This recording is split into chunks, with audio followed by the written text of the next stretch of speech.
Hi there, I'm Lika, and I decided to give you my honest opinion about Vipassana and why I left on my second day. Uh, First of all, I'm not pro or against it. I'm just sharing my practice. I wished I've heard that someone have told me about Vipassana, so I could make a more conscious choice. So first of all, you should know how it works, right? On the first day you arrive, you leave your things, and you start silent meditation. And the first whole day I did, it starts at 4 a.m.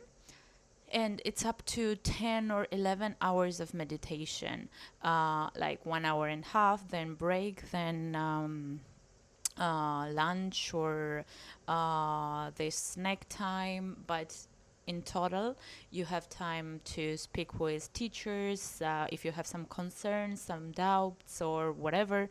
But in general, the main thing you should present, imagine yourself before going to that thing is that you have to sit 10 or 11 hours per day to meditate. And it's a lot of physical work, because to share sincerely, like I was expecting a lot of mental work, but to me it wasn't that easy to imagine how tough it's physically for your body. If you are not someone who tends to meditate like 11 hours per day, it's a level of real like monks. So that thing was really tough for me.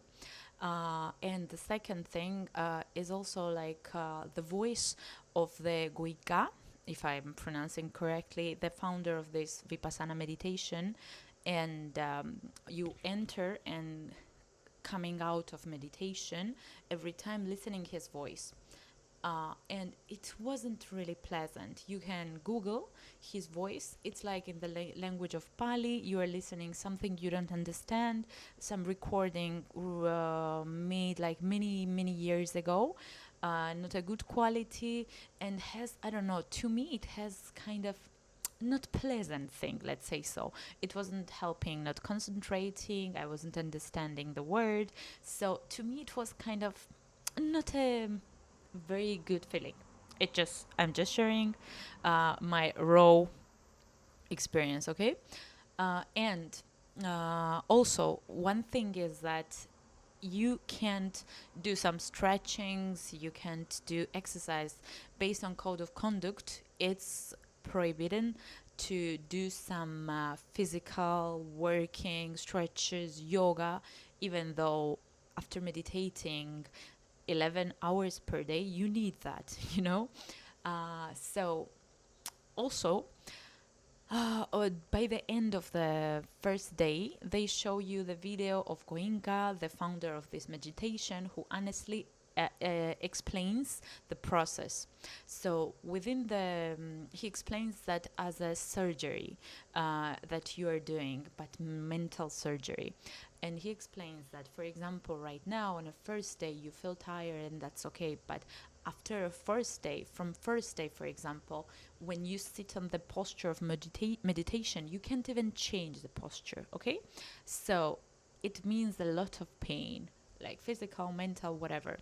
And he mentioned, like, right wording, you're gonna be begging organizers to let you go, and yes, they can let you go, but it's not recommended, because he compares it as like when you start surgery. If you stop in the middle of surgery and go to another hospital, they won't accept you. So it's the same, like if you start going to meditation, you can't, it's not recommendable to leave in between, because this way you are living with some wound opened, and then it's recommended to do full course to end this kind of process. So this also kind of created somehow the sense of jail to me. And also there was one thing, like when we were seeing in the big screen video about Goinga, who was explaining the process, how it works. All of us, we were sitting on the pillow, and at one moment, I just stretched my legs, uh, and I received like no this sign from organizers. Okay, I I sit back in lotus posture, and then they told me this kind of thing that you can't like stretch your legs on the direction of teacher. Like I stretched my legs on the direction where the screen was, where Goinka's video was playing. And they told me it's word by word, it's a lack of respect. So to me, it was a bit sign of cult, which I didn't like, and it didn't make much of sense.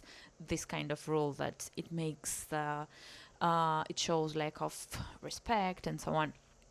And also,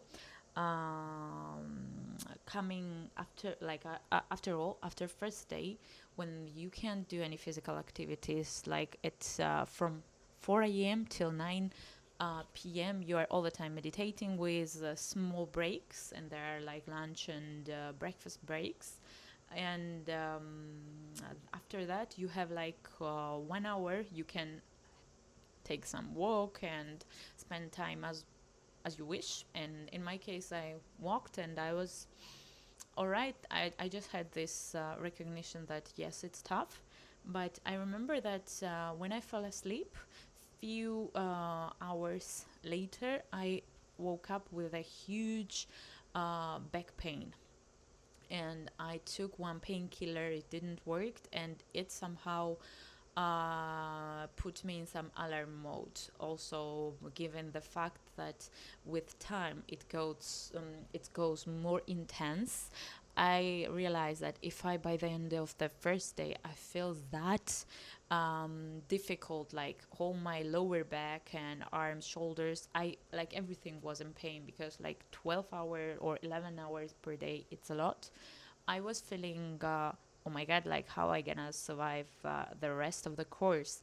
Because to me it was sad, because I've heard a lot of feedbacks from the people, and I was thinking that this course might have helped me to somehow close some of them like wounds that I didn't manage to handle throughout the psychotherapy. And I was really enthusiastic, and I was prepared as well for mental difficulties, but I wasn't prepared for that amount of physical pain, that I couldn't sleep that night. And I realized that I can't force myself to go through that pain, because also given this fact that with after fourth day, for example, you can't even change the posture. If you sit one posture, you can't move during 2 hours. And I started feeling like I don't want to go to meditation hall anymore. I don't want to listen to Goinka's voice. I can put in the description this voice they play in the beginning and ending of each meditation, which I don't think which is really pleasant to listen. But please comment in the link below what do you think about that. Because to me, meditation on the background of that voice, I don't know why, and it was somehow a bit of attitude of the cult.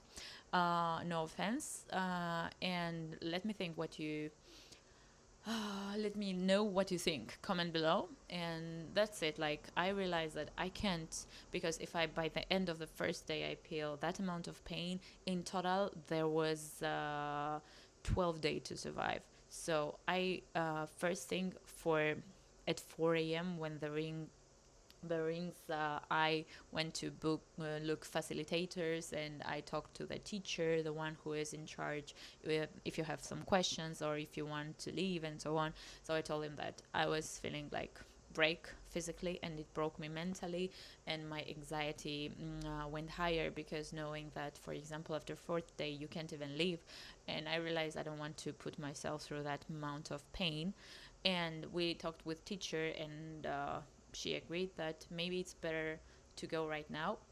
And I came back to reality, and I'm sharing this as there is a common practice, like ex-students share their experience. I survived only 1 day and a half.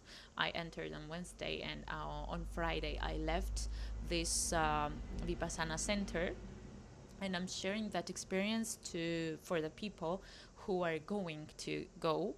And first of all, my advice would be like, think about physical on physical level, because the fact that you don't speak, it's not that challenging at all, and you don't have many desire to share some stuff. But think about like physically. Imagine like sitting 11 hours, not in a row with the small breaks, but it's still a lot. So in a monk's level. So it broke me.